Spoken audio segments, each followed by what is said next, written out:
A lot of this isn't going to make sense to you, and I'm sorry about that. I'm just going to start at the beginning, with the house.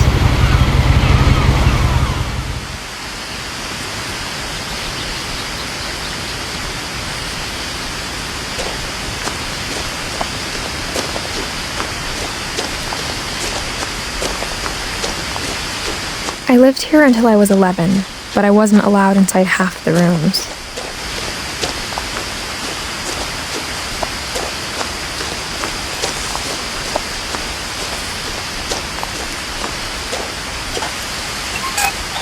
Inside the mailbox were bills from 7 years ago, marked urgent, open immediately.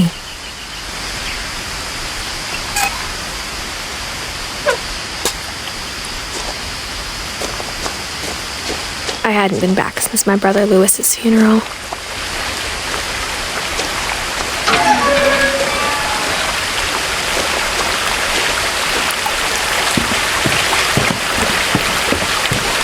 In her will, my mother left me a key but didn't tell me what it unlocked.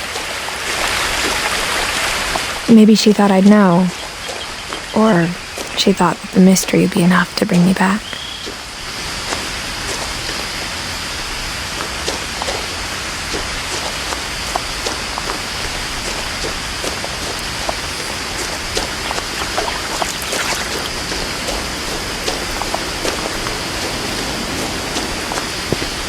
The truth is, even after I inherited the house, I never thought I'd come back to it.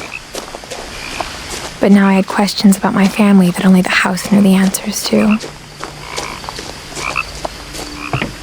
The woods around the house have always been uncomfortably silent, as if they're about to say something but never do.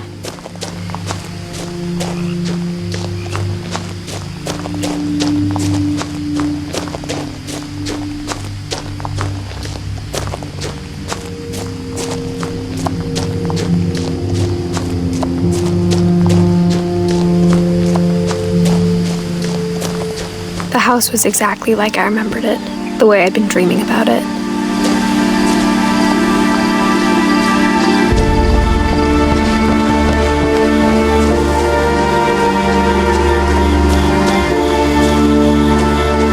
As a child, the house made me uncomfortable in a way I couldn't put into words.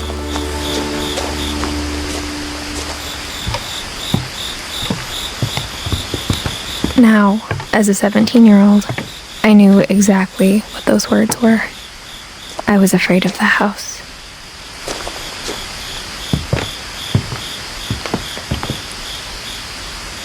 I hoped the key might unlock the front door. It didn't.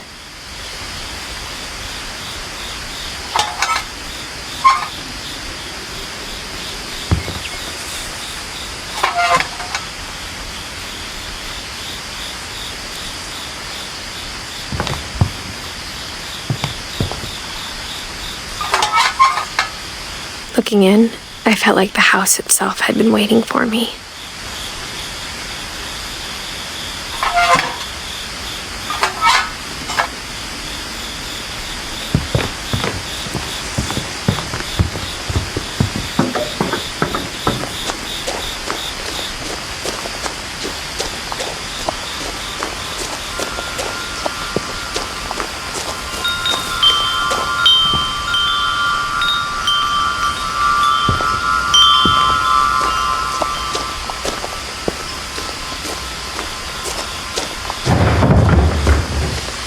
I heard something moving around in the garage.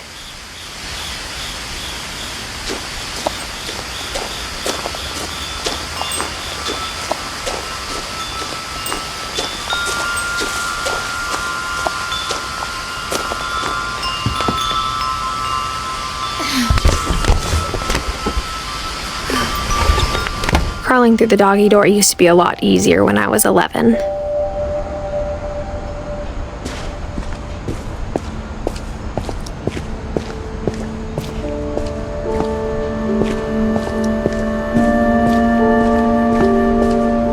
For the first time in years,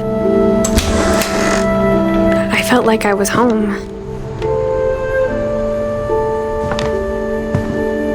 But But instead of a family, there were just memories of one. Like how after Louis started working at the cannery, we all got sick of eating salmon, except our cat, Molly.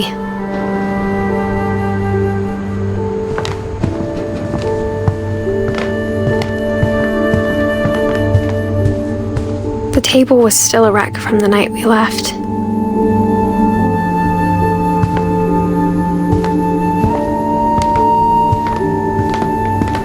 Nothing in the house looked abnormal. There was just too much of it, like a smile with too many teeth. Even the fireplace had a story. Edie told me the bricks came from the original house, after it sank.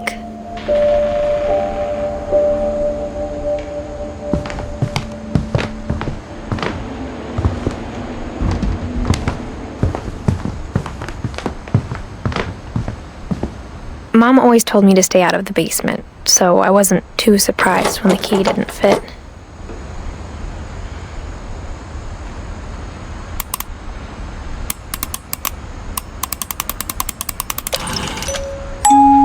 Great-Grandpa Sven built a music box for Barbara, along with the rest of the house.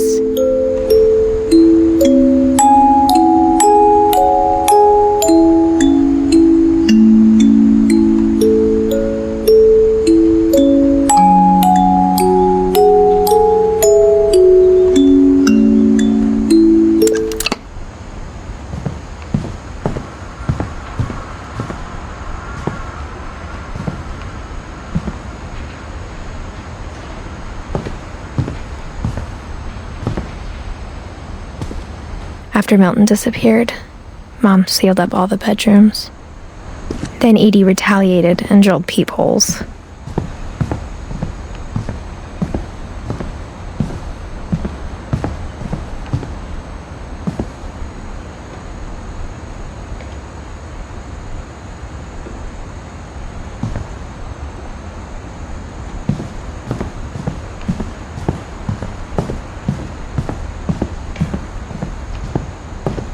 I spent a lot of time playing in Great Uncle Walter's room. I think my mom sometimes regretted not sealing it up.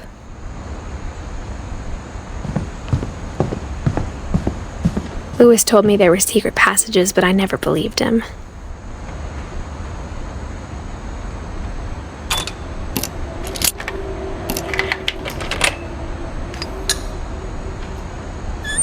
Turns out, my mom was really good at keeping secrets.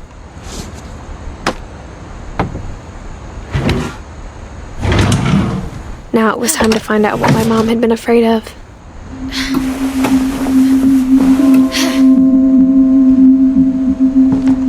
Reading this, maybe it sounds like I had a plan.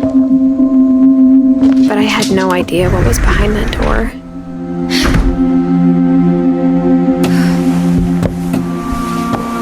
Just like I had no idea where all this was gonna lead.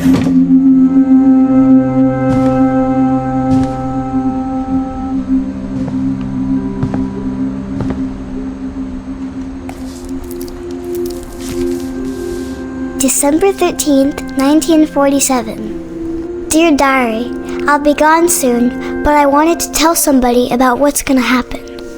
It started when Mom sent me to bed without dinner. I woke up and I was starving, so I looked around for something to eat.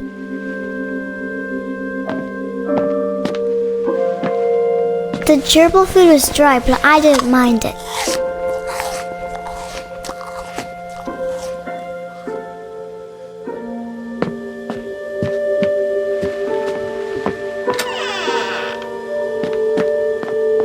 I kept eating and eating.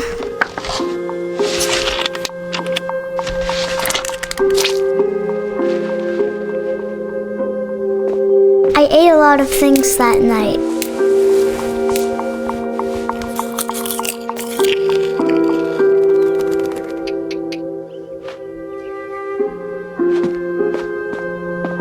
Then I heard chirping outside my window. It was a barn swallow going back to her nest. I reached out for her.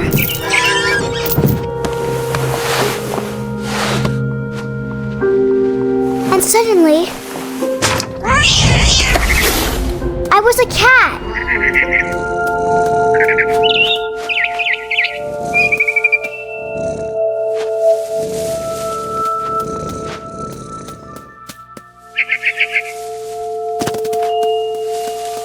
I tried to be quiet, but the bird was really scared.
Mom and Dad didn't even look at me.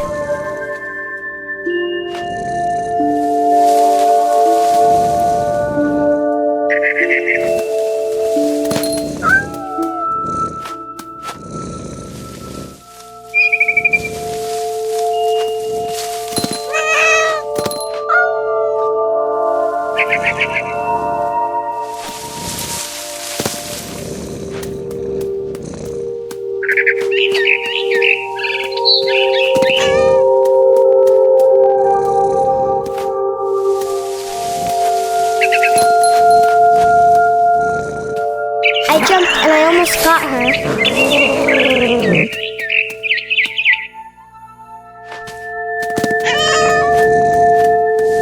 I could tell she was getting really tired. Now I was up in the big tree. I promised Dad I wouldn't climb it anymore. All I cared about was eating that mama bird.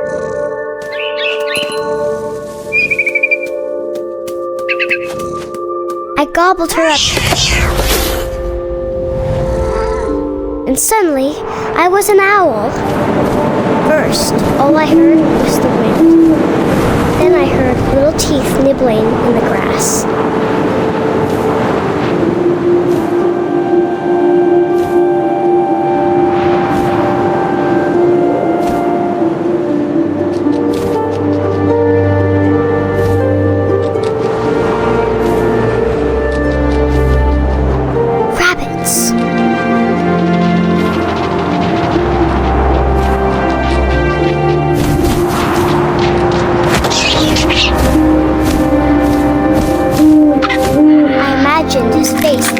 And seeing mine through my talons.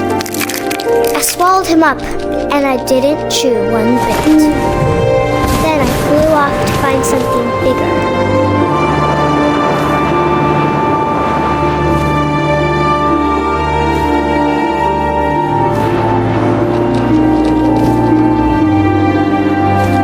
A mama rabbit.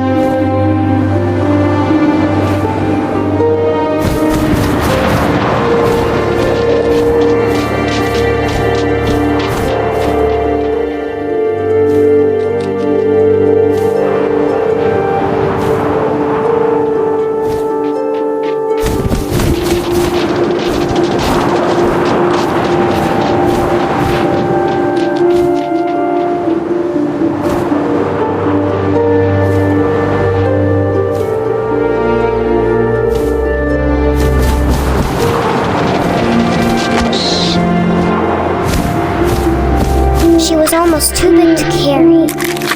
I started choking, but I couldn't stop eating. And suddenly, I was a shark.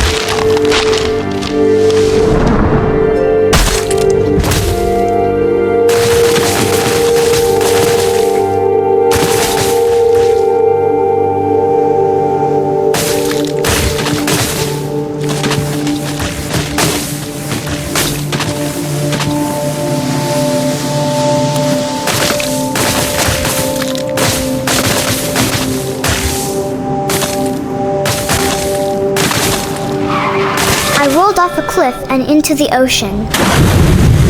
Now, I was hungrier than ever.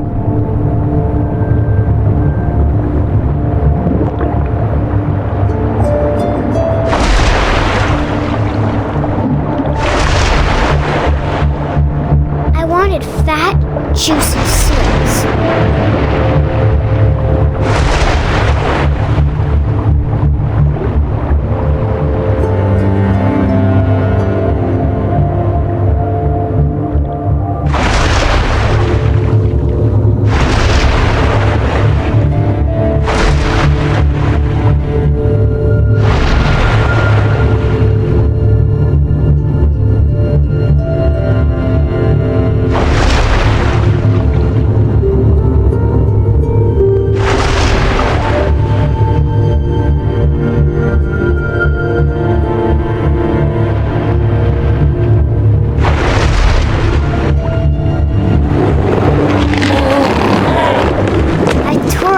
Flipper, and it tasted really good.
Out of the water. When I opened my eyes, everything had changed.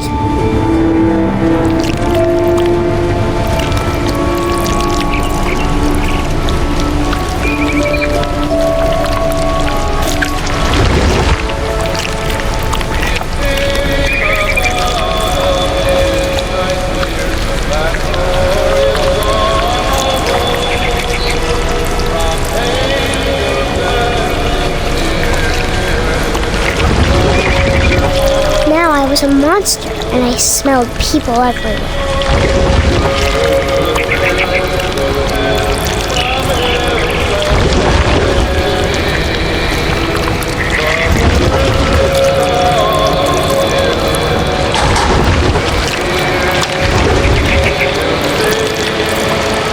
I was big, but I moved real quiet.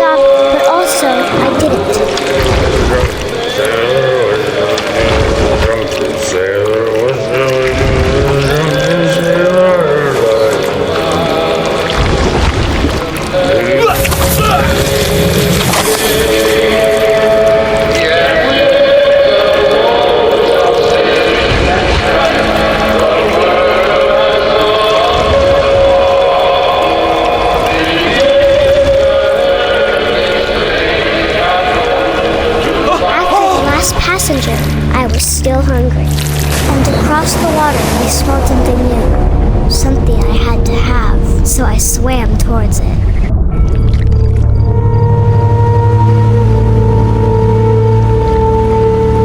I slithered onto the sand, and the good smell went into an old pipe.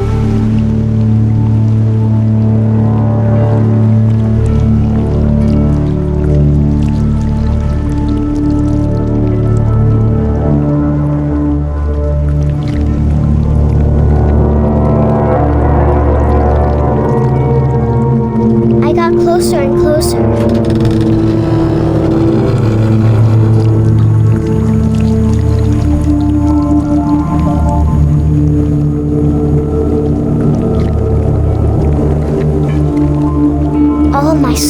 started growling. And suddenly, I was me again. I held my breath for a long time, but I couldn't hear anything. I think it's waiting for me to fall asleep. But it's not going to wait much longer. It needs to feed, and we both know I will be delicious.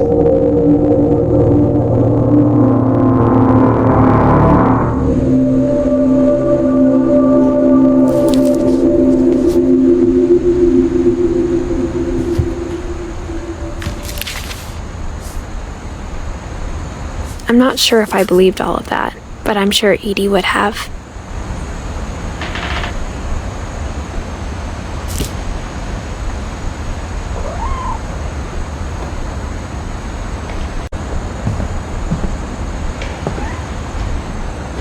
I can't describe it, but I felt like some part of Molly was still here.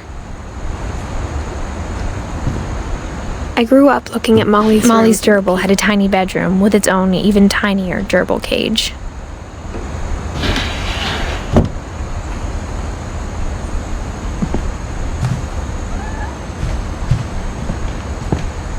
I got the sense Edie had spent a lot of time here before my mom sealed the doors.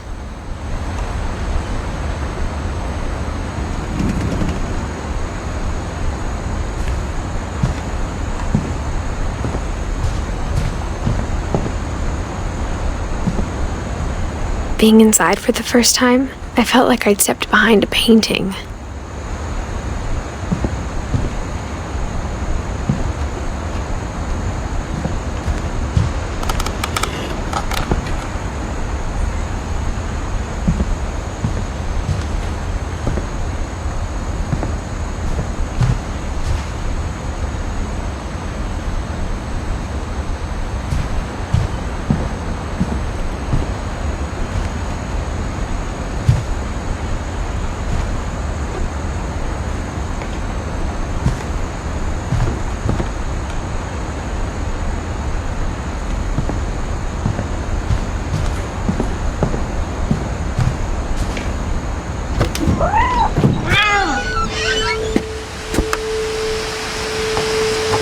This will be obvious later, but my mom never told me any of these stories.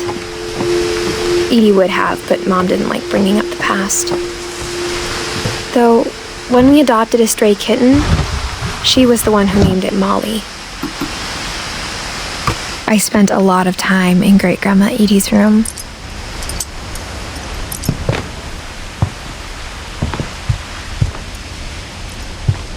Her room was like a museum. For 500 years, the Finches have been famous throughout Norway for their fortune and misfortune.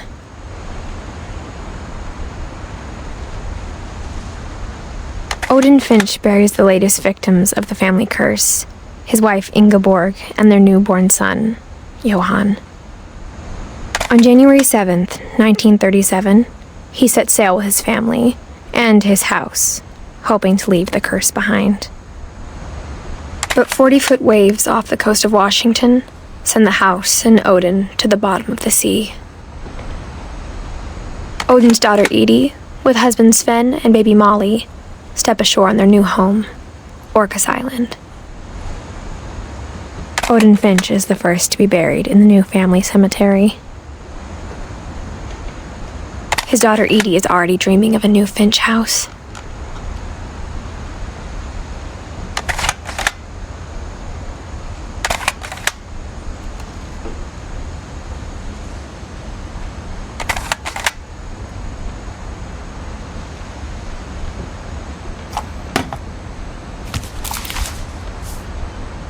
Whatever's wrong with this family, it goes back a long ways.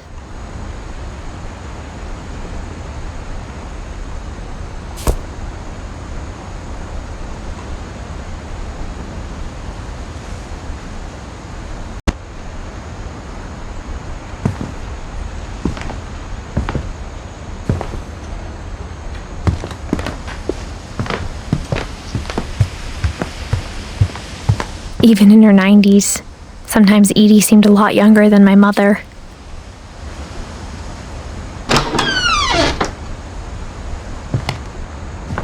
The only trace Grandpa Sam's first wife, Kay, left on the house was the pink bathroom. It was a pretty big trace.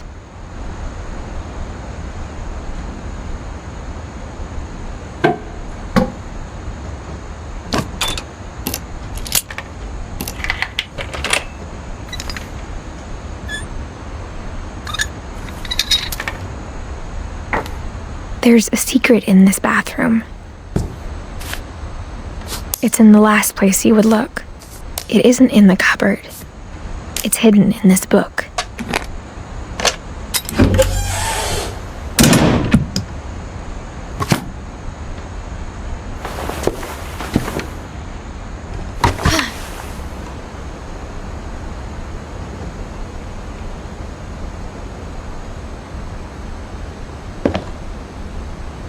Sven gave Sam an old camera he'd refurbished.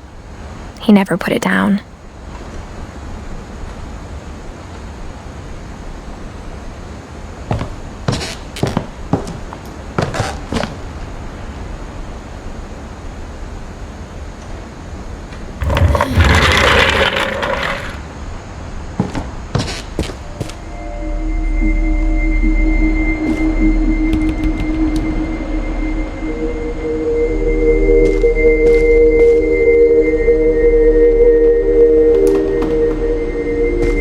I knew Grandpa Sam had a twin,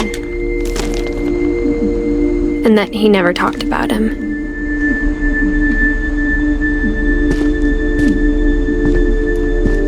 I guess my grandpa didn't like history any more than my mom did.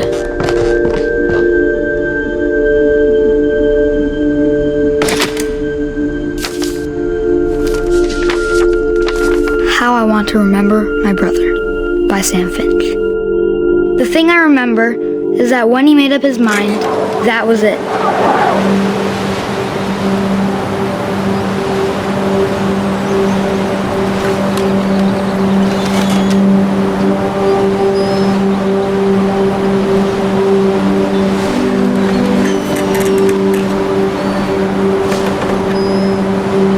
My brother said he'd die before he ate another mushroom, and he did.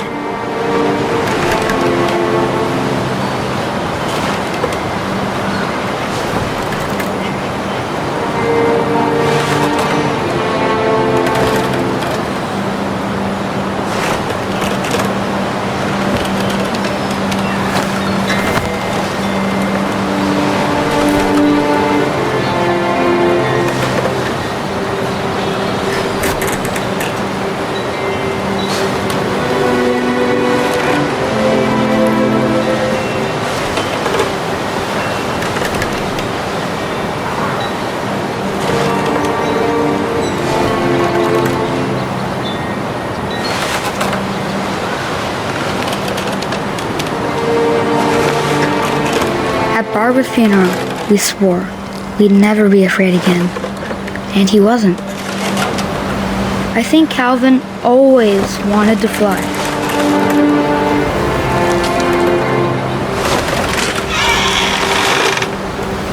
Sam! Calvin! Dinner's ready! Coming! But that day, he finally made up his mind to do it. I told him going around was impossible. Maybe if I hadn't said that. Calvin! I'm not gonna tell you again! Maybe if the wind hadn't picked up. Then maybe he'd still be here. But I doubt it. I think he'd already made up his mind. That's what I want to remember about my brother.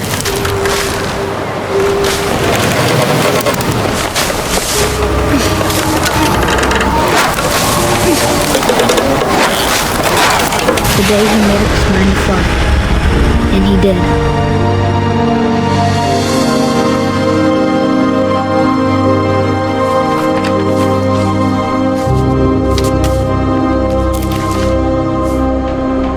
Calvin's story felt strangely familiar. When I was younger, I remember trying to do the exact same thing.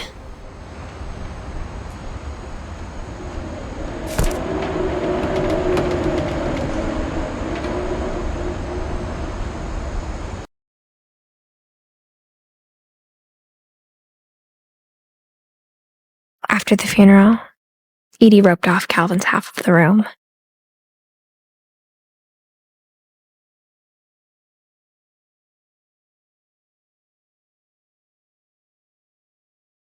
Mom said Grandpa Sam enlisted at 18 and never set foot in the room again.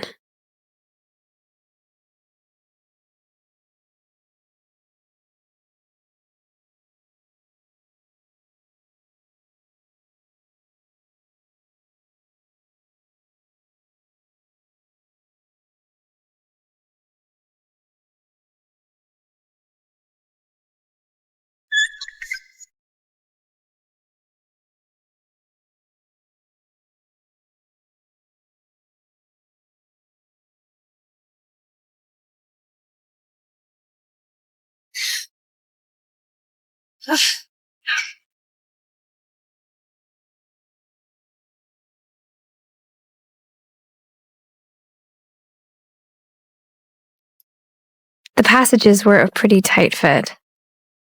They'd obviously been built for smaller hands and bellies.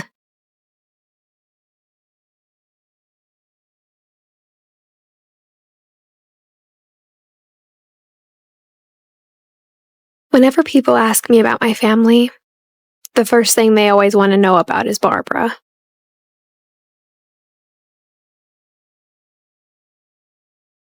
Mom must have locked the third floor stairs on the night we left.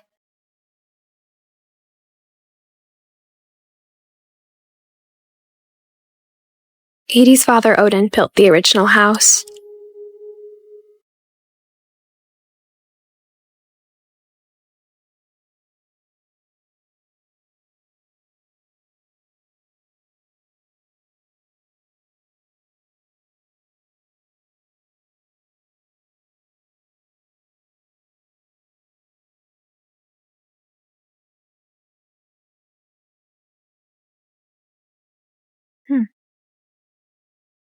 Growing up, I always thought of Barbara as a child star.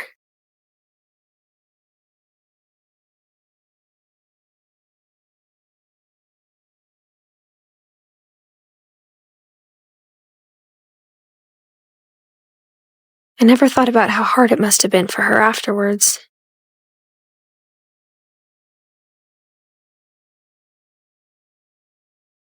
Of all the stories people wrote about Barbara's death, I'm surprised Edie saved this one.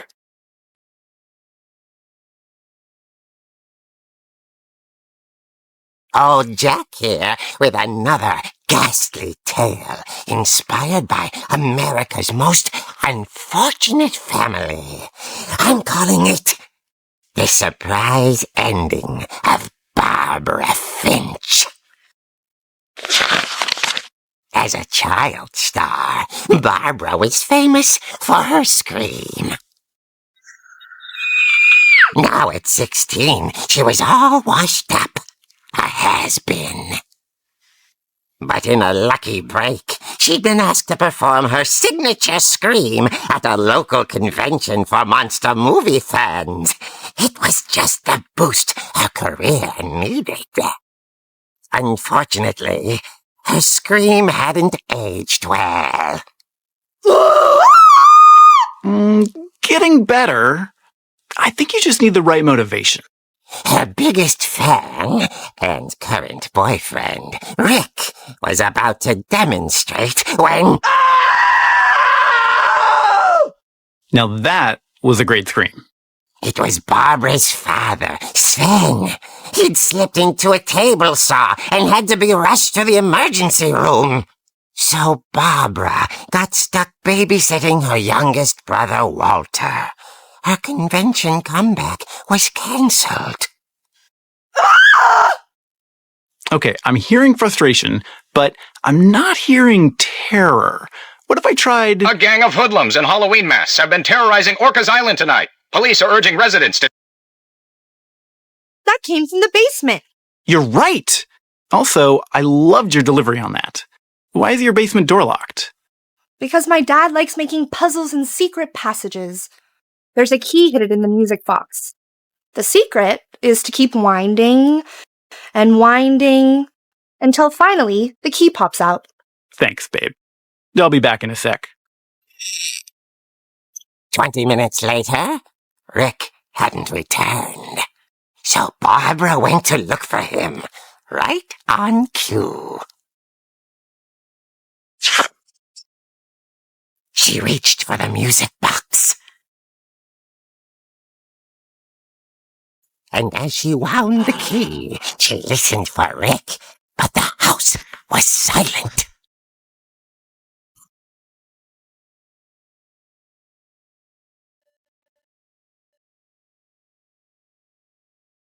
She found Rick's crutch and imagined the worst.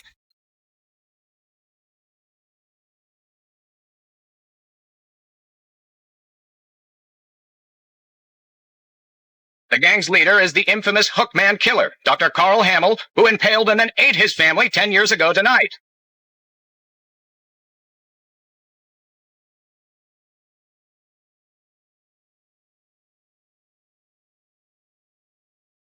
The old fridge rattled and grew still.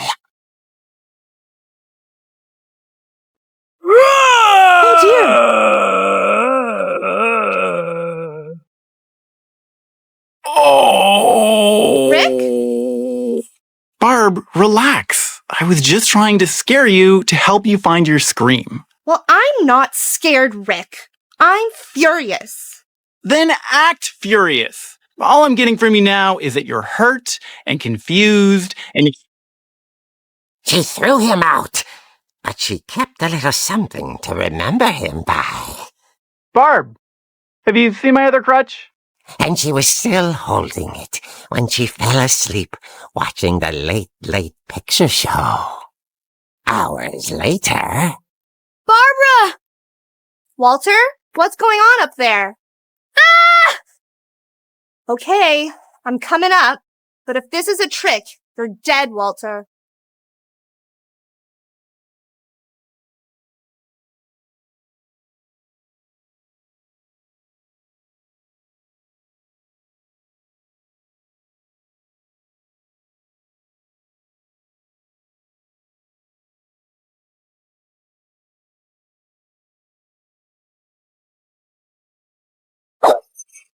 Walter, are you there?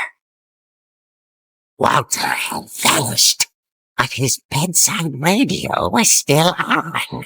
Orcas Island police describe the man as 6 feet tall, with a steel hook for a hand. Residents are urged to lock all doors and windows and notify the police of any suspicious activity. Barbara turned, saw the hook man, and was speechless. He was quite smashing. And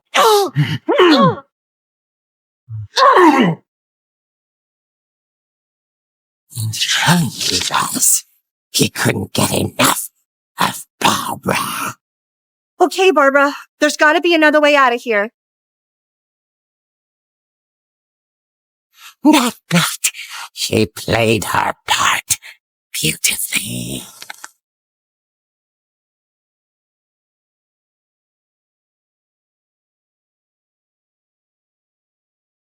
Molly's door hadn't been opened in years. The hinges grow.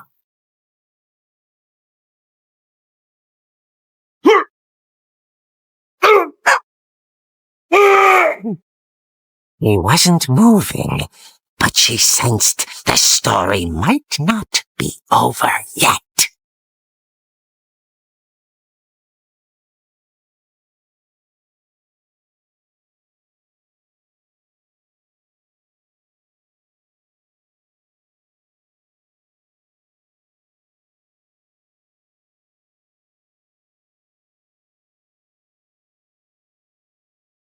The hookman had vanished. She listened for his breathing, but all she heard was...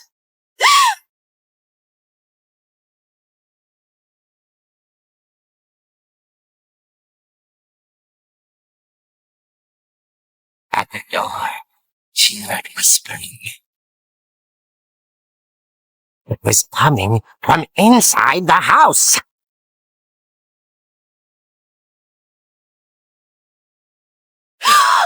Oh dear. Surprise! The monsters had come to surprise her. For Barbara, it was a dream come true.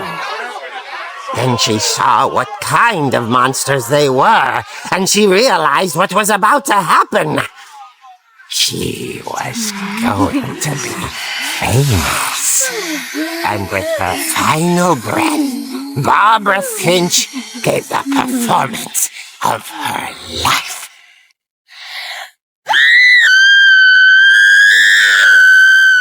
I wasn't there myself, but I hear Barbara was magnificent. Poor girl. She had a taste for stardom. But unfortunately, so did her fans. Of course, the police blamed it all on poor Rick, who disappeared the same night. And little Walter, hiding under his bed the whole time. He took it all pretty hard, but that's another story. As for Barbara, tucked inside the music box is all they ever found of her. Her ear. Now that's what I call a real eerie tale.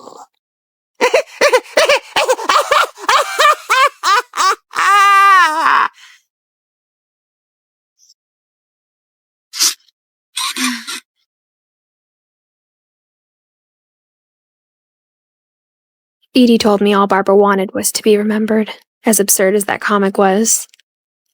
Maybe what Edie saw was a happy ending.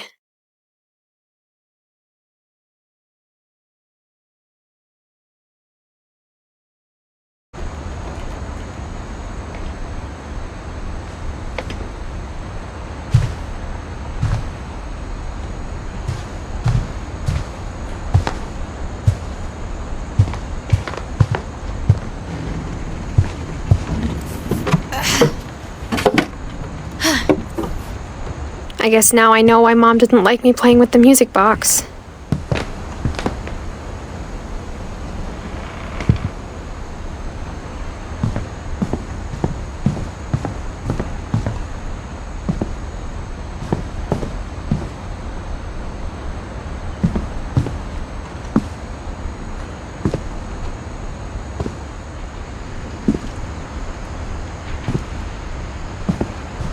A lot of things got left behind in the whirlwind of that last night.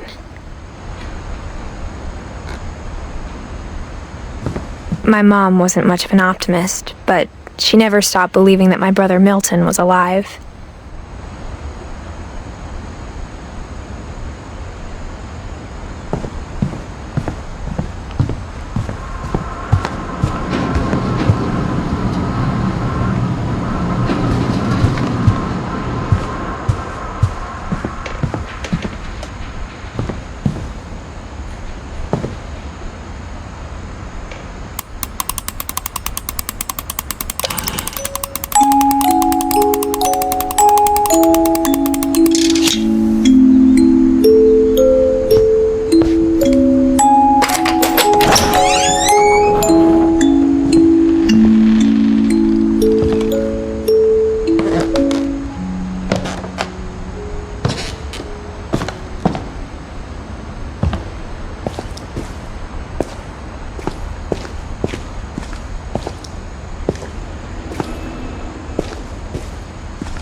I saw Edie sneak down to the basement once, carrying packages.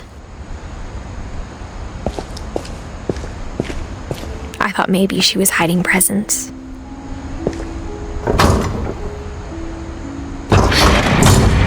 It turned out she was hiding a lot more than that.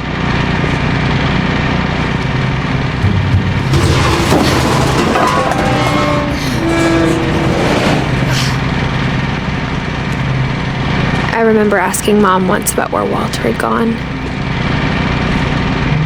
She said after Barbara died, he got as far away as he could. If there's a pattern in all these stories, I think it's that none of us has gotten very far.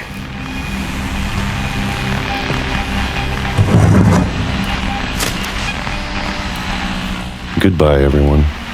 I can't believe I've been down here for 30 years. On that first day, after the shaking started, I didn't think I'd survive a week.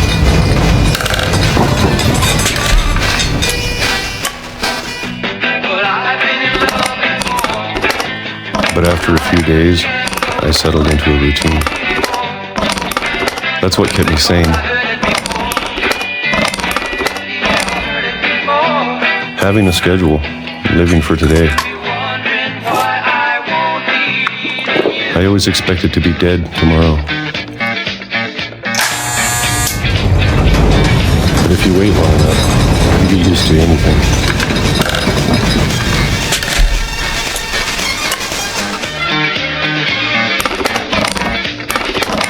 Even a monster on the other side of the door starts to feel normal. Almost friendly.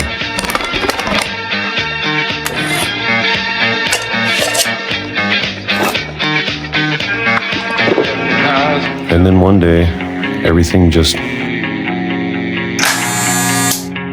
stopped.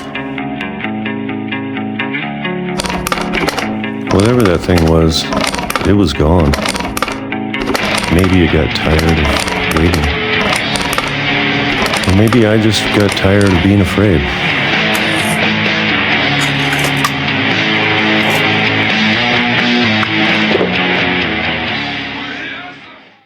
It's been a week now, the longest in 30 years.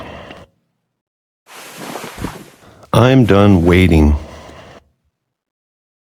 I have to leave while I still can.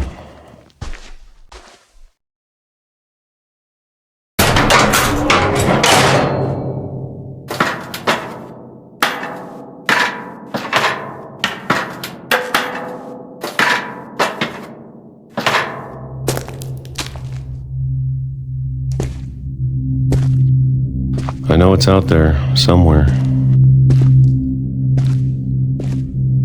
Whatever killed Barbara and Molly and Calvin.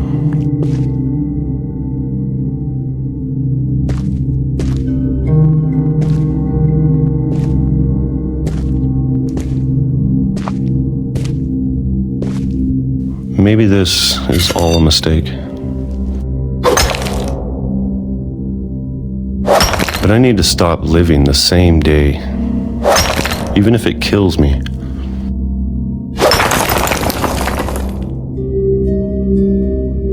Whatever's out there, I want you to know I'm ready for it. I'm going to appreciate all of it, especially the food. I don't mind if I only have a year left, or a month, or a single week. I'd be happy with 1 more day. I can already imagine the sun on my face.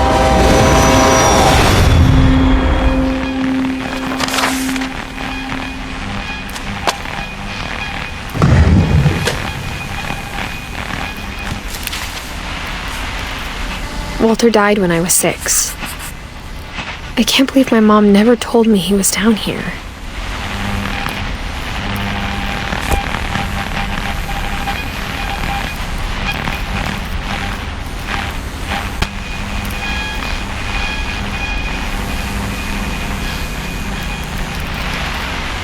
I'm sure my mom was trying to protect me.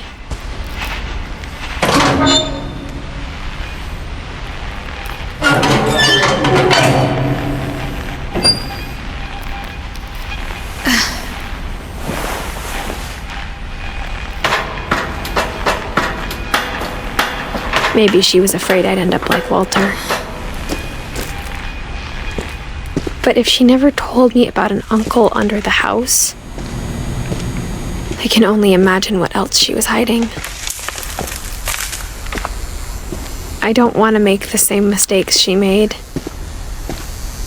trying to bury something that's still alive.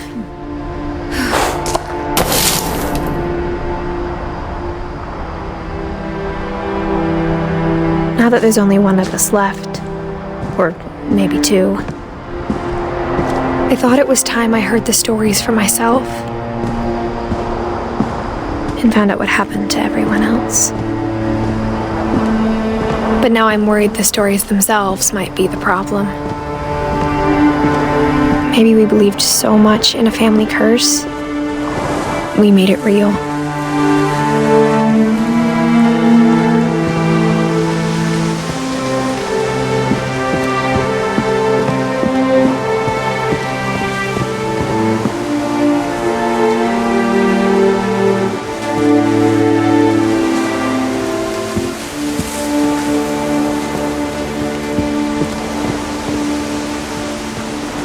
I don't know if I should even be writing this.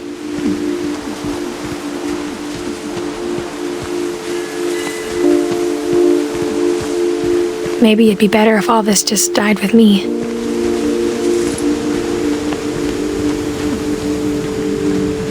But I thought you should know about your family.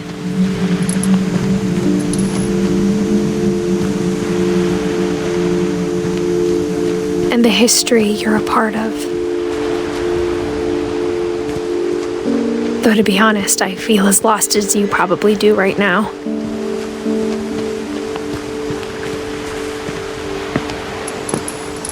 I think the people in these stories believed them, for what that's worth.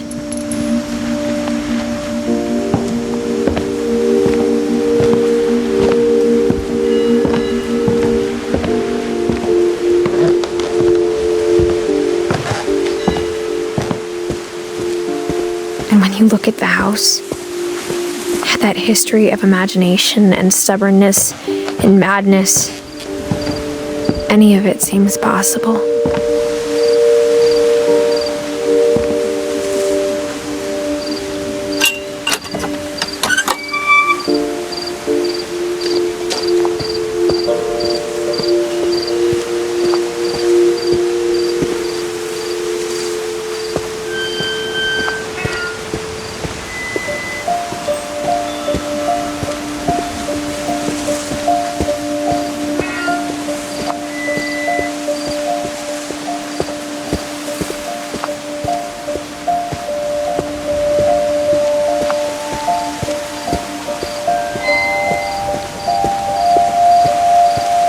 I think we've been surrounded by death for so long, we've just gotten used to it. What kind of family finishes building a cemetery before starting the house?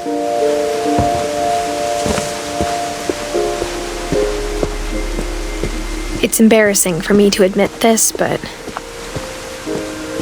the pet cemetery made me more uncomfortable than the human one. 3 of the gerbils were mine, and 2 had been my fault. Sven built the house, but it was Edie who designed the cemetery.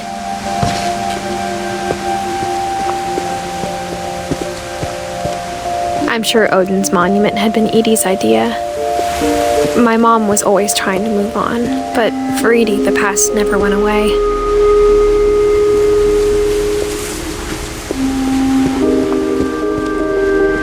She could see it poking out of the water at low tide.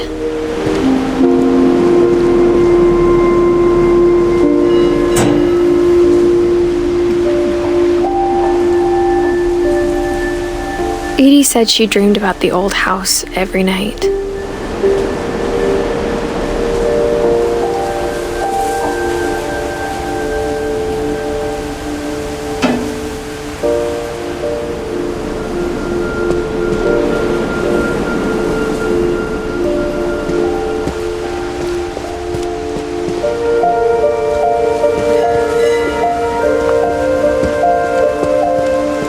Edie's side was always easier for me to understand.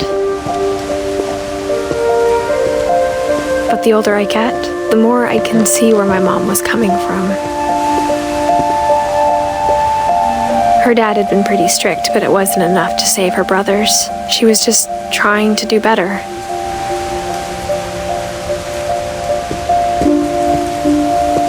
She lost 2 of her brothers, just like I did. I get why she tried so hard to protect us. There's so many things I wish I could ask my mom now. Part of me thinks this is what she wanted all along.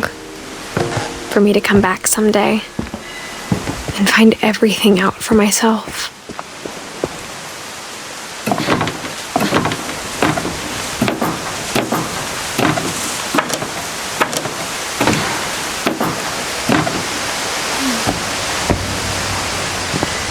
But looking back on it now,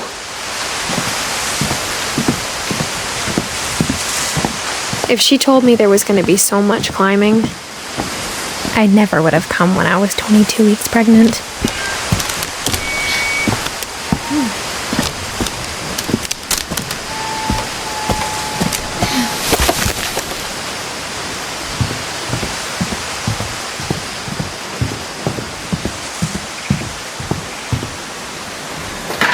I never met Grandpa Sam, but I think he and my mom had a lot in common.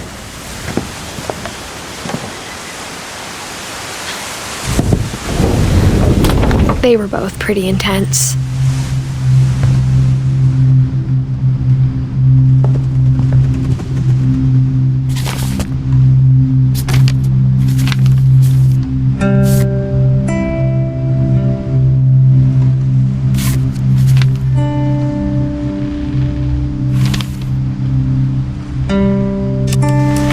Dawn, I promise, you'll never forget this weekend.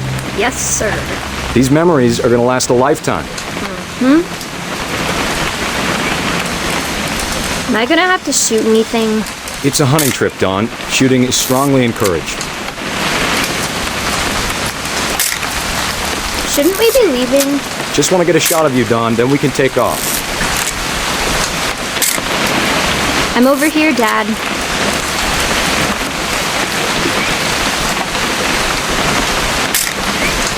Not quite. Perfect. It's gonna rain the whole weekend, isn't it? Please just take the damn picture. Hey, language. I will never forget this weekend. Okay, got it. I'm gonna take some pictures, okay? Just be careful. That camera's older than you are.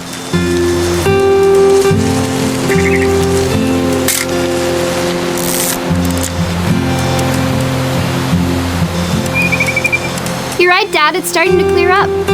Still freezing, though.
Definitely should not have drunk all that coffee. Hey! That's a keeper. Hold still while I take a picture of you. I'm just saying, I'm not always gonna be here, Dawn. You'll need to remember this stuff, if you want to survive. I'll be fine, Dad. You know who else thought he was gonna be fine? Some guy who died. Dawn, I'm being serious. I know, Dad. You're always serious. Doesn't being out here make you want to chill out? To tell you the truth, I haven't been out here in 20 years.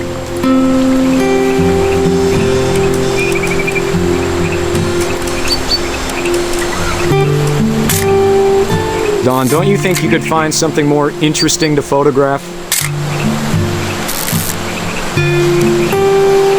Last time I was with my brother Calvin. Man, that was a great trip. Your grandpa Sven taught us how to fish, how to build a fire. We found an old logging trail. There were deer everywhere. Dad! Good eyes, Dawn. Before you take the shot, let me get a picture of you.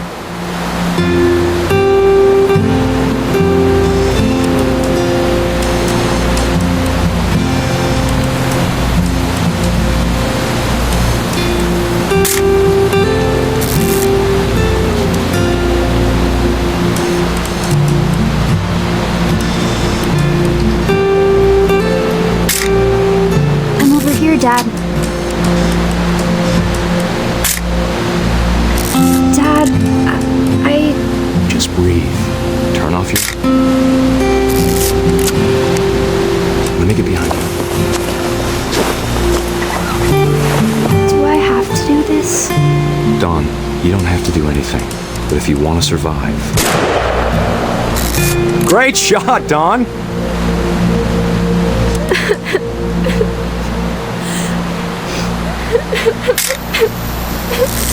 I'm proud of you, Dawn. Always remember that, okay?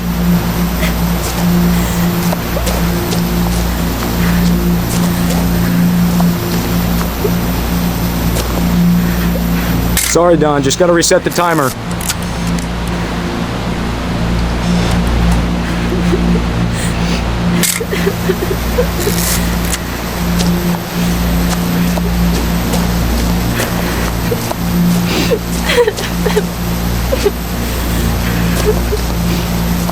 Dad, it's twitching.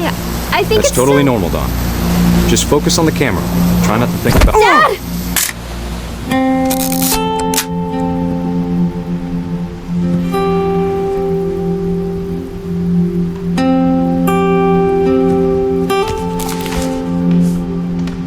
Of all these stories, that's the one I wish most that my mom had told me.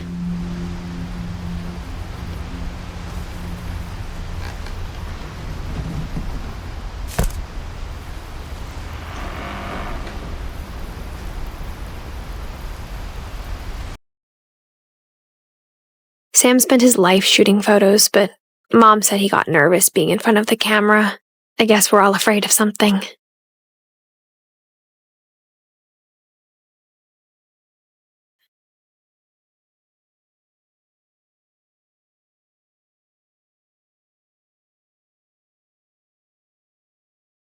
After Sam died, my mom and Edie got really close.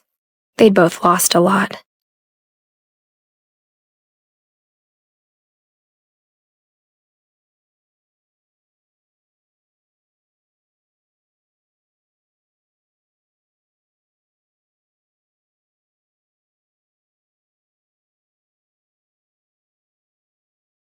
Dear Kay, do you remember the way Gregory used to laugh when he thought he was alone? Like something funny was happening, but only he could see it.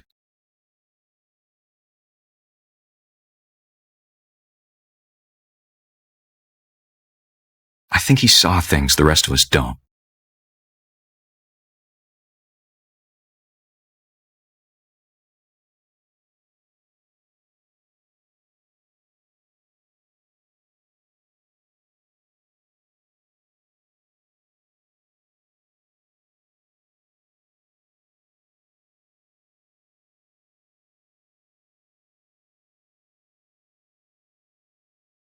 Watching it over, Gregory. It's time to... Hold on, sweetie. Hello? Sam, I told you I don't want to talk right now. I wonder what he saw. What his world was like.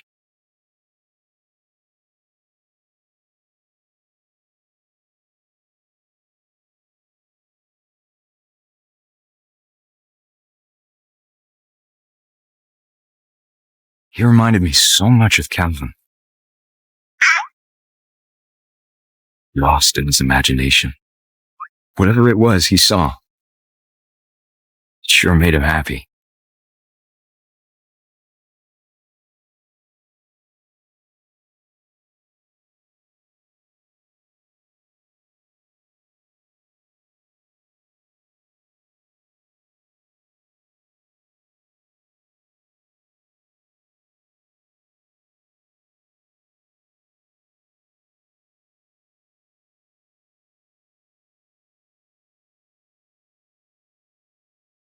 I know how silly it sounds.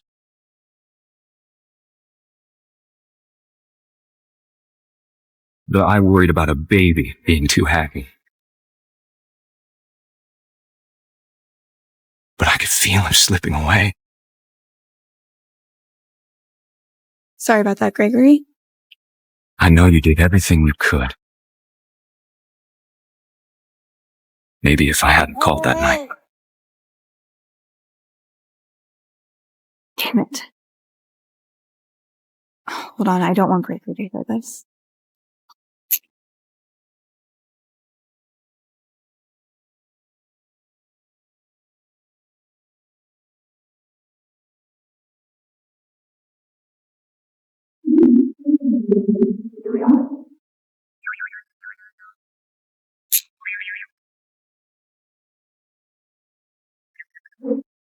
I wish he could have told us about the world he saw.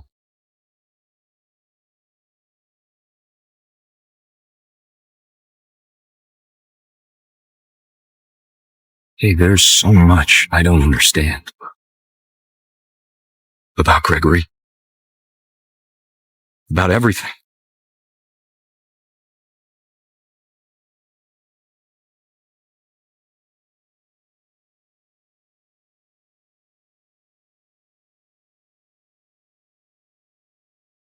But I know what happened wasn't your fault.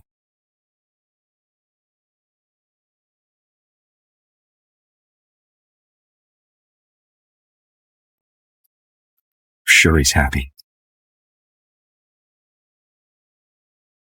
And he'd want you to be happy too.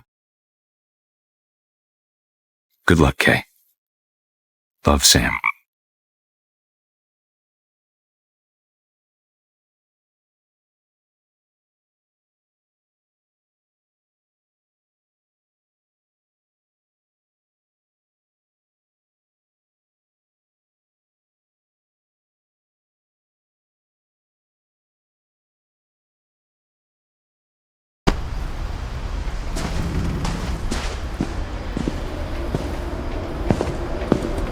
I can't imagine my mom ever writing poetry, and yet... A poem for Gus, who always said the wedding was a bad idea. Our father never hit us kids, at least not very hard, before the day my brother said with teenage disregard that he'd be dead before he'd see a wedding in our yard.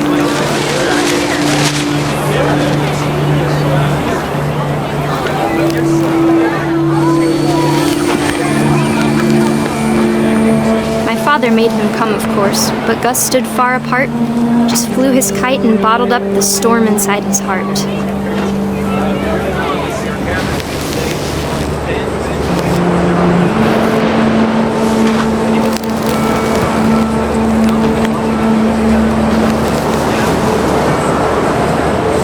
I tried to talk him out of it, but though he'd never met her, we don't need a stepmom were the words that I now pronounce you husband and wife. You may kiss the bride.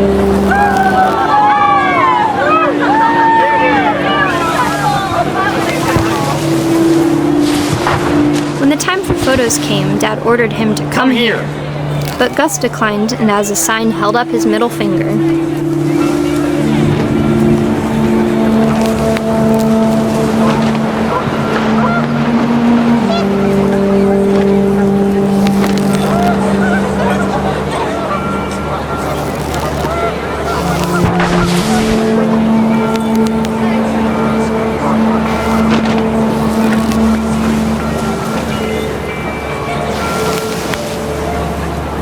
The wind picked up, and panicked geese appeared and quickly went.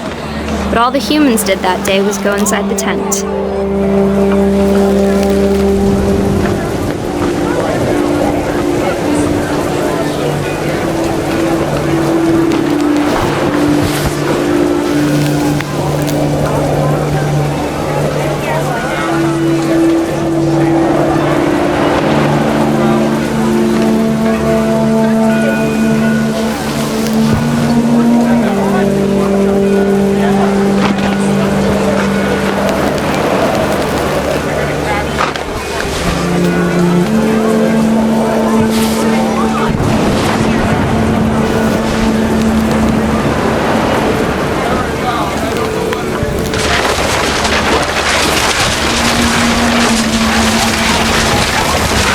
came down in buckets then, but no one seemed afraid that nature might destroy the tent our dad had crudely made.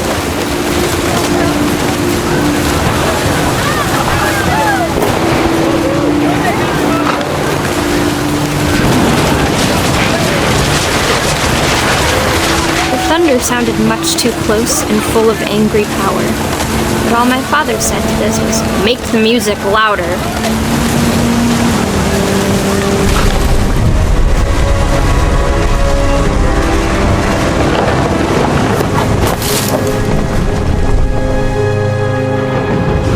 I wish that I could truly say I thought about you on that day. Out there on the beach alone, just you, the wind, the sea, and foam. But I didn't, until we found you.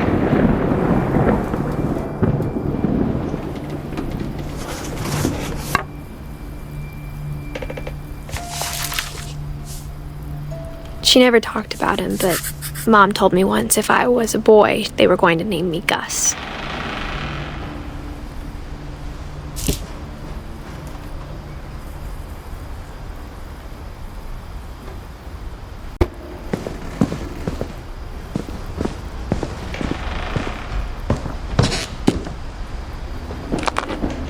My mom moved up to the loft after her brothers died. At the time, it was as far away as she could get.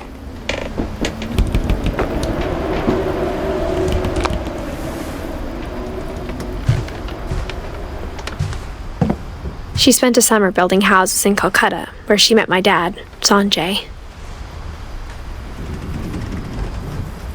My mom moved to India a week after graduation and got a job teaching English. Louis was born a year later. When my dad died, I don't think Mom knew where else to go. I'm sure Edie was happy to have her back. The house had to get a little bigger, but Edie was used to that.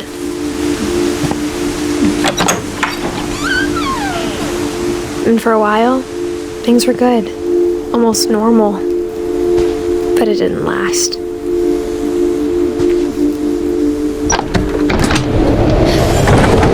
The beginning of the end was Milton's 10th birthday, when Edie gave him a castle.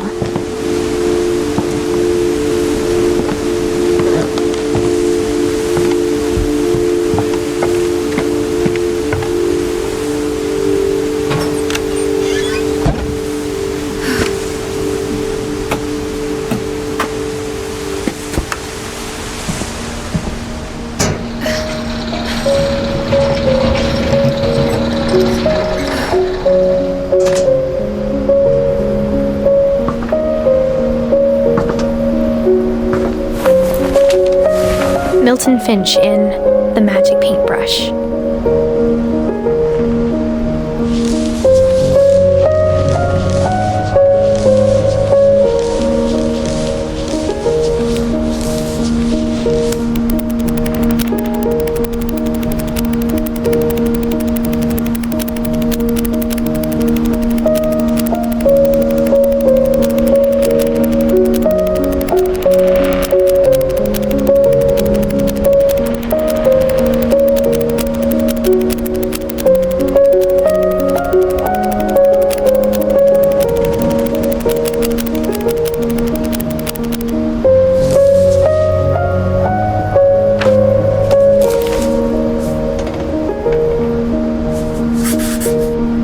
I was 4 when Milton disappeared.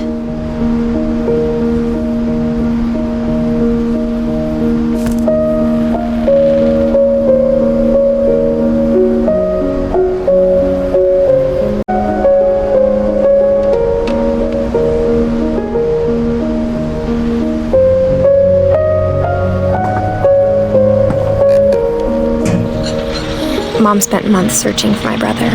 Then she sealed the doors.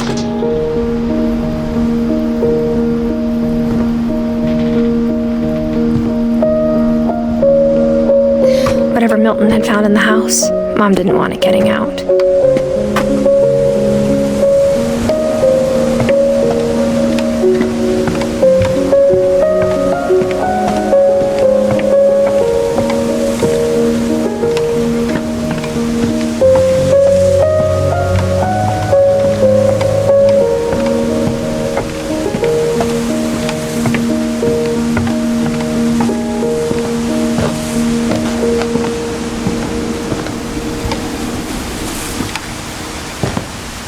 Mom definitely blamed Edie, but I think Louis blamed himself. After he graduated, he just spent more and more time in his room, until Mom got him a job at the cannery.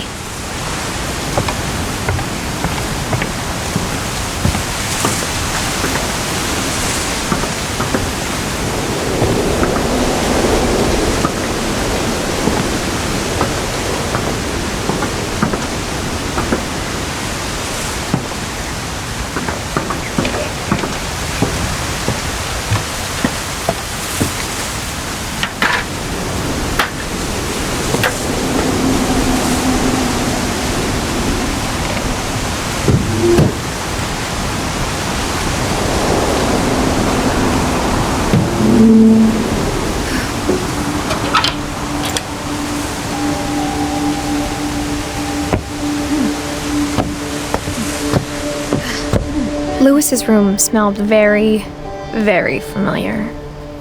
That part of him lived on.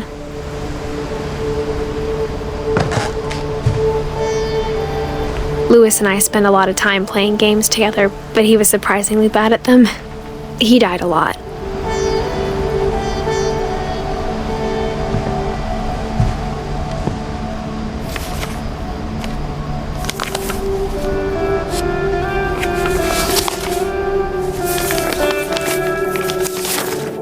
Dear Mrs. Finch, as Louis's psychiatrist, I can understand your desire for an explanation.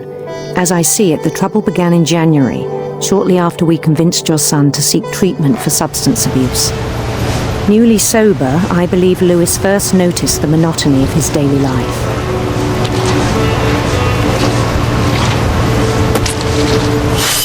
He kept working at the cannery, but he withdrew part of himself. In our sessions, I saw the same behavior. His mind began to wander.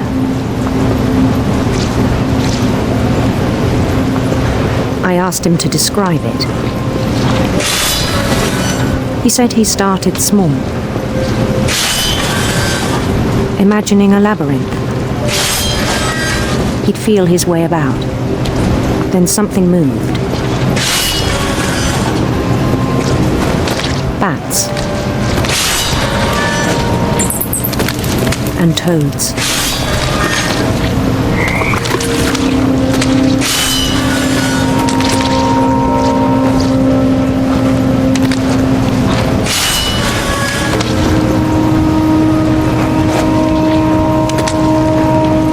Things that have not names.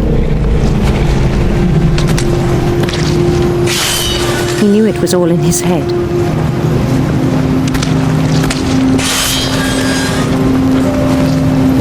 But he took it very seriously. I had hoped he'd find himself.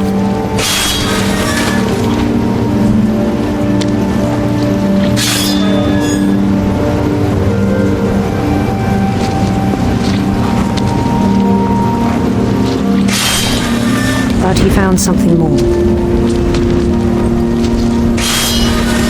I worried about him then, daydreaming at the cannery.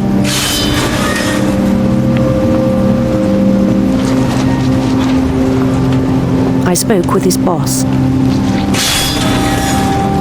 but he said Louis had become a model employee. Methodical, tireless, focused.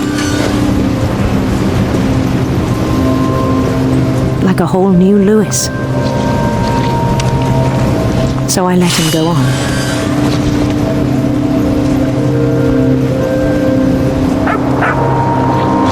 I even encouraged him. It seemed very promising at first.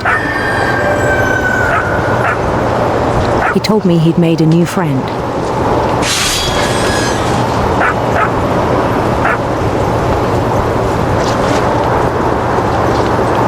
On the edge of a city he named Louis Topia.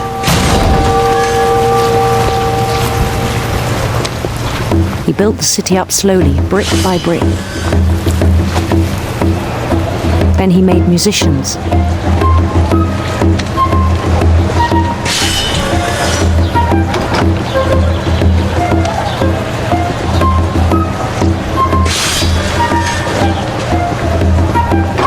songs for them to play. He talked about starting a band. And he was always humming something. Every day his imagination grew stronger.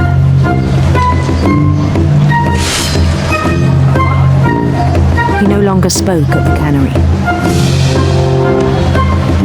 But his chopping was as reliable as ever. Then one day it struck him. At all the cheering crowds, even the stones under his feet, were all in his imagination. So he could do whatever he wished.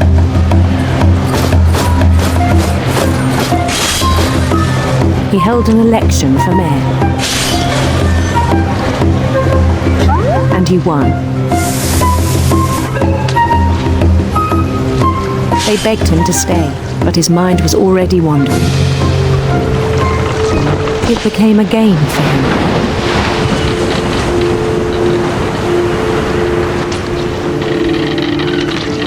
He'd conquer a city, then immediately push on. New Louisville.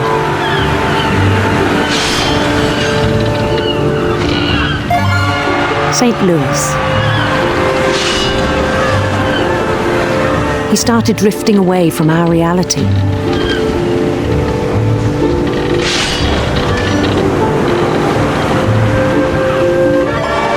Minneapolis, until one day he forgot to go home from the cannery.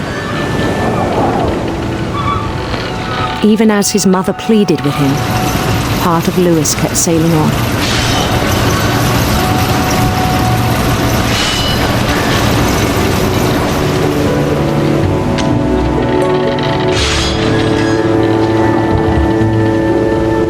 In Louisburg, he heard rumors of a handsome queen.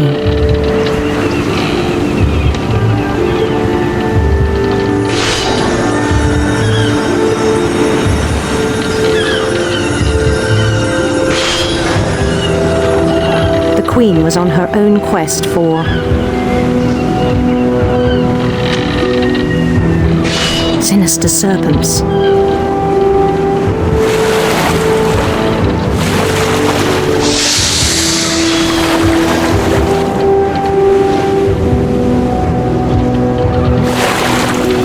He followed the sound of her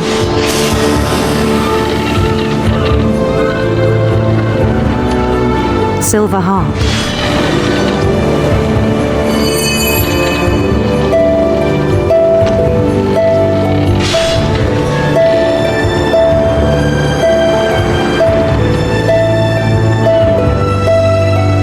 His chase led him to a golden palace east of the sun and west of the moon. Even then, his logic remained sound.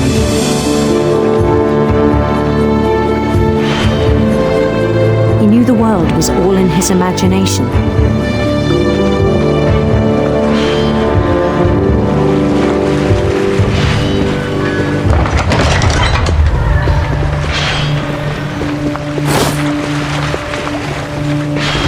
But he was so proud of having created it. In his own eyes, he'd become something greater than a king.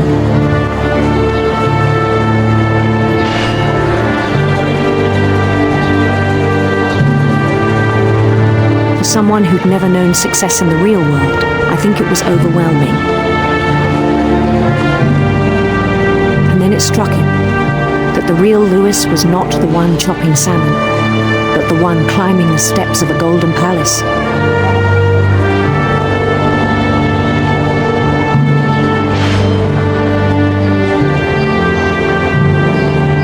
My imagination is as real as my body, he told me. It was hard to argue with him.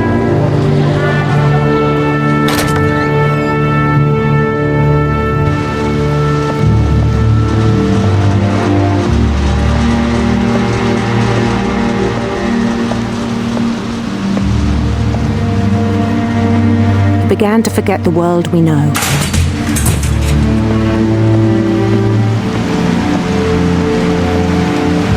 I think it pained him to remember Lewis, the cannery worker.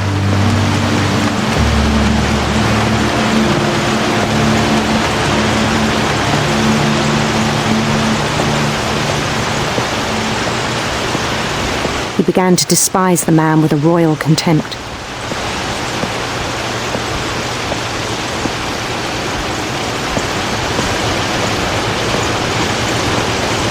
I still thought I could save him. Even after he said he was being crowned king over all the lands of wonder. The palace would be packed with his companions.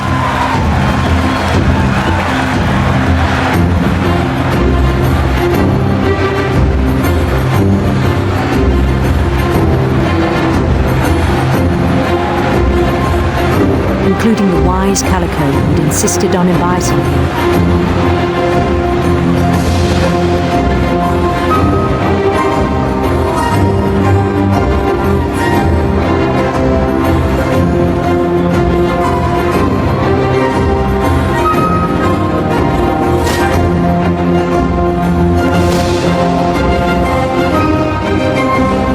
His queen waited, holding his crown.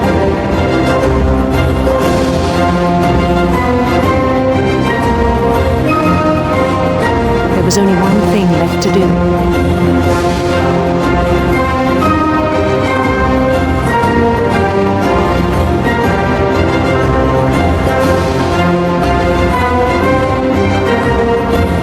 Bend down his head.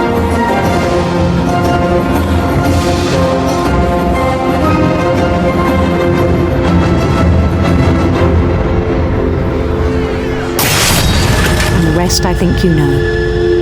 Mrs. Finch, your son was a kind man who will be missed by all of us who knew him.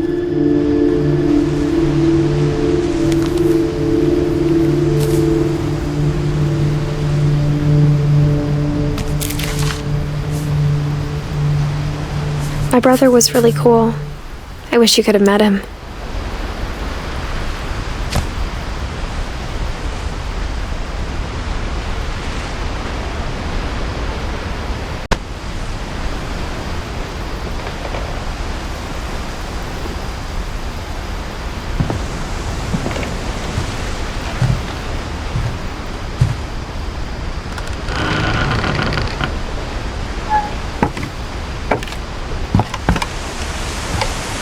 On the way back from Lewis's funeral, my mom told me to start packing. She waited until the day before we left to tell Edie. I'm not sure if she wanted to make it easier or harder.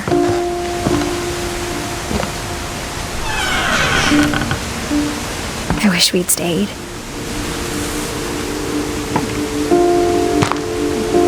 But I understand why we left.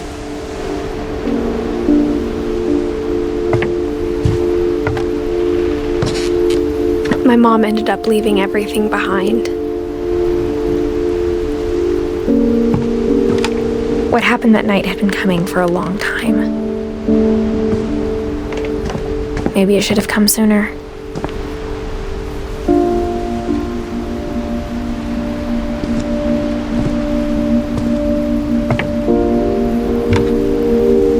But it had to end one way or another. All that's left now is to tell you about that last night.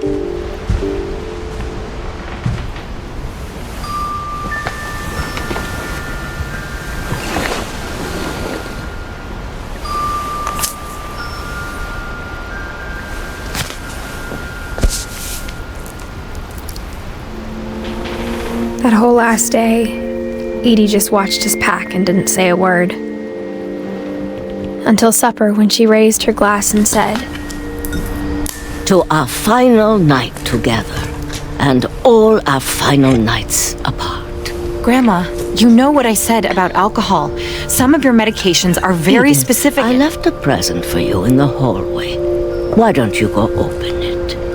The grown-ups have to argue now. I'm sorry, you're right.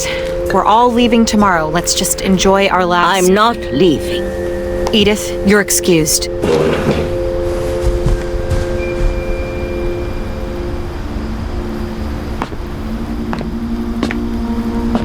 the power had been shut off that morning, But Edie always had plenty of candles. When my mom sealed the library, I don't think she knew about the other entrance. Or that Edie had a key to it.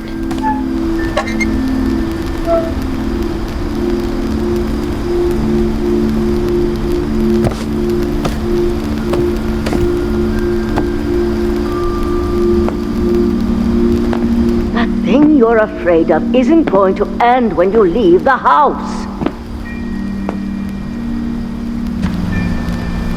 Edith has a right to know these stories. My children are dead because of your stories. I think it's best if Edith and I leave tonight. We'll have the nursing home send a van for you in the morning, okay?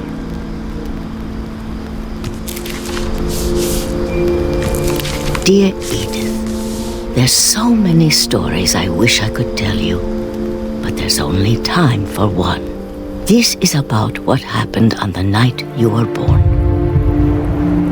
That night, the tide went way, way out. It was the first and last time I ever saw the old house aground. There'd been an earthquake out in the middle of the ocean. They called it the lowest tide in 1,000 years. God, it smelled awful. You know, I've seen that house every day of my life.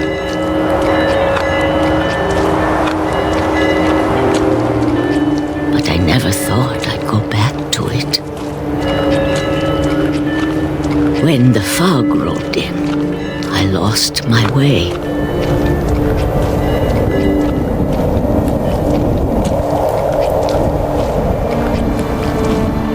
I got turned around.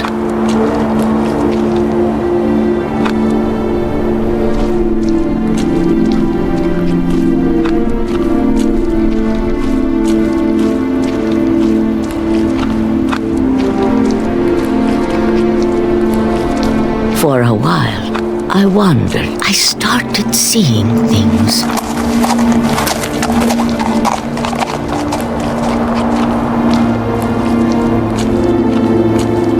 Things I'd forgotten had ever existed.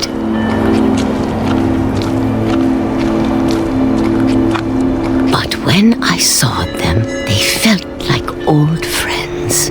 That night, a lot of things came back to me. Or maybe I came back to them.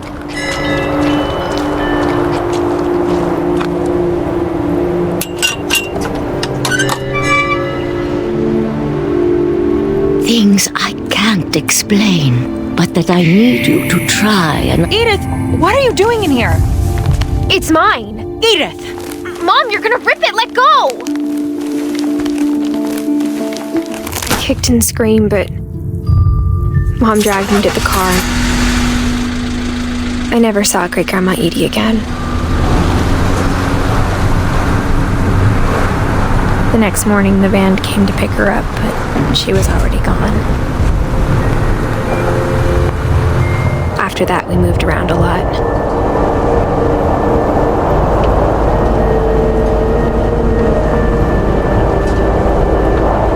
We both tried to make the best of it.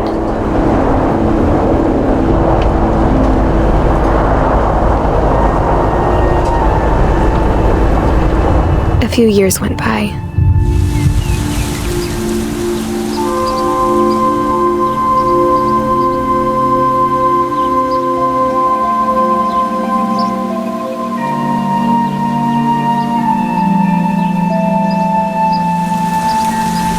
My mom didn't like to talk about it, but she started getting sick a lot.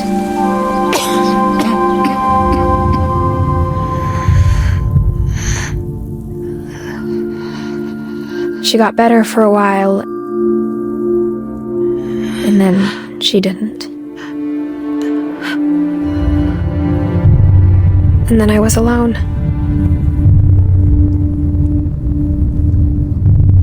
The last Finch left alive.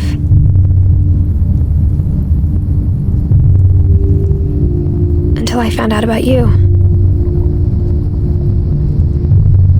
I'm still not sure what to tell you about all this. If we lived forever, maybe we'd have time to understand things. But as it is, I think the best we can do is try to open our eyes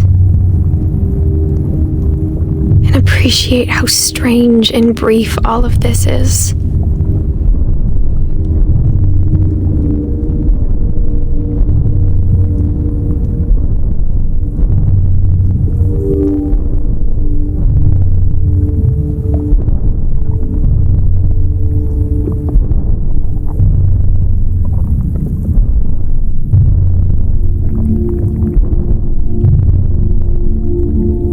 This journal was supposed to be for you, but now I hope you'll never see it.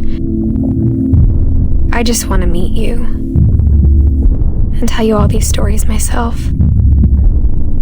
But I guess if you're reading this now, things didn't work out that way.